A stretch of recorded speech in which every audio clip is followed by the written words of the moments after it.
Horror कहानियां थी। कौन थी वो? मैं 8 महीने की प्रेग्नेंट थी और अपनी डिलीवरी के लिए अपने मायके गई थी। माँ ने मुझे फोन पर बताया, घर के पीछे की तरफ जो खाली जमीन थी ना, वहां पर एक नया कमरा बनवा लिया है। इतने सालों के बाद जैसे ही अपने घर में कदम रखा, कुछ अलग सा लगा। माँ, ये घर के पीछे की तरफ नया कमरा बनवाने की क्या जरूरत थी? अरे बेटा, घर के पीछे दूर दूर तक खाली जमीन है। तेरे पापा को कई दिनों से लग रहा था कि यहाँ पर एक कमरा बनवा लेंगे तो ताजा हवा मिल जाया करेगी। अब तो ये सब छोड़ और चल जल्दी से दूध पी ले। माँ, मैं थोड़ी देर में पी लूंगी, आप सो जाओ। मैंने दूध का गिलास उठाकर उस खिड़की में रख दिया।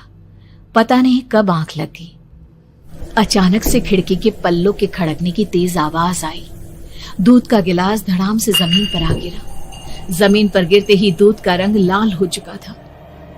मैंने खिड़की से झांक कर बाहर देखा। चारों तरफ धूप अंधेरा था। उस अंधेरे की तरफ से कुछ आवाजें आ रही थी, जैसे छोटे बच्चे आपस में खिलखिलाकर मस्ती कर रहे हो।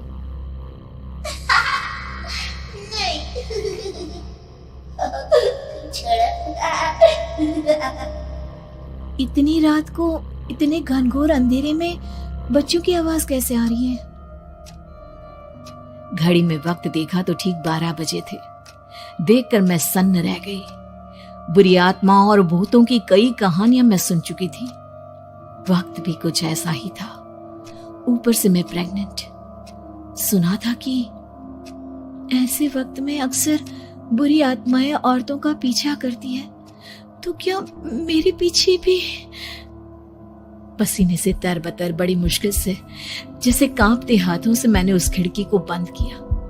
जल्दी से जल्दी उस कमरे से बाहर निकलकर माँ के पास जाने के बारे में सोचा, लेकिन जैसे ही दरवाजे की तरफ पलटी, लगा कोई साया हवा की स्पीड से दरवाजे के सामने से गुजर गया। मेरे गले में अटक कर रह गई।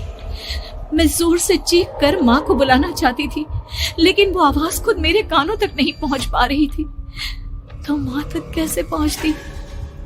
खिड़की के पल्ले एक बार फिर तेज हवा के झोंके से धड़ाम करके खुल गया और पूरी ताकत से मैं चीख पड़ी। जानती थी मेरी चीख की आवाज सुनकर कुछ ही सेकंड में माँ वहां पहुंच जाएगी, लेकिन ऐसा कुछ हुआ ही नहीं। मेरा कलेजा डर के मारे फटा जा रहा था। आखिर माँ ने मेरी आवाज क्यों नहीं सुनी? इतनी गहरी नींद में तो माँ कभी नहीं सोती। ठीक पीछे खुली हुई वो खिड़की। मुझ में इतनी ताकत नहीं बची थी कि मैं पलटकर उस तरफ देख भी सकूं। हवा का एक सनसनाता हुआ झोंका उसी वक्त मेरे कानों से आकर टकराया। लगा जैसे किसी ने दबी हुई आवाज में धीरे से मुझसे कहा, चली जाओ यहाँ से। मैंने दोनों हाथ अपने कानों पर रख लिए और एक बार फिर ताकत लगाकर जोर से चीखने की कोशिश की। माँ! पापा!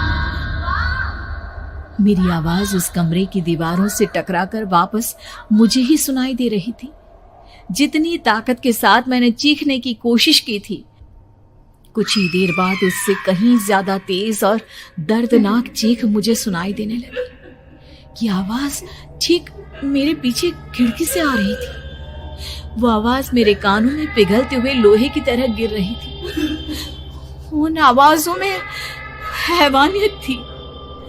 वो आवाजें किसी इंसान की नहीं है, इतना मैं समझ चुकी थी। कांप रहे हाथों से मैंने अंधेरे में कुछ ढूंढने की कोशिश की। तभी अचानक मेरा हाथ बेड पर रखी टॉर्च पर पड़ा। किसी तरह ताकत लगाकर टॉर्च का बटन ऑन किया, लेकिन ये क्या? सामने दरवाजे पर 3 छोटी लड़कियां खड़ी हुई थी। उनके हाथ में स्टील के चमचमाते हुए चाकू थे। मैं घबराकर लड़खड़ाई और पीछे की तरफ हटी, लेकिन तब तक वो मेरे पास आ चुकी थी। उनकी गर्दन टेढ़ी थी और उनके हाथों के वो चाकू मेरे पेट को निशाना बनाने को तैयार। मैं जोर से चीखी, नहीं, छोड़ दो मेरे बच्चे को, मत मारो, मत मारो, छोड़ दो मेरे बच्चे को। सोनाली, क्या हुआ बेटा? तू इतनी डरी हुई क्यों है? उठ बेटा, क्या हुआ? हड़बड़ाकर मैंने अपनी आंखें खोली। देखा तो दिन निकल आया था। माँ मुझे जगा रही थी। मेरा चेहरा पूरा पसीने से लथपथ था। क्या हुआ बेटा, तुमने कोई बुरा सपना देखा क्या? मैं अभी तक अपने पूरे होश में नहीं थी। वो मेरे बच्चे को मार देगी माँ। वो लड़की मेरे बच्चे को। मैंने घबराकर अपने पेट को छुआ। सब कुछ ठीक था। और वो दूध जो रात को यहाँ पर गिर गया था, उसका रंग लाल हो गया था। माँ ने हंसते हुए दूध का गिलास मुझे दिखाया। तुमने दूध पिया ही नहीं, पूरा का पूरा ऐसे ही रखा हुआ है। तुमसे कहा था ना सोनाली, सेहत के लिए लापरवाही ठीक नहीं बेटा। लेकिन मैंने तो सब कुछ अपनी खुली आंखों से देखा था। ये सपना कैसे हो सकता है?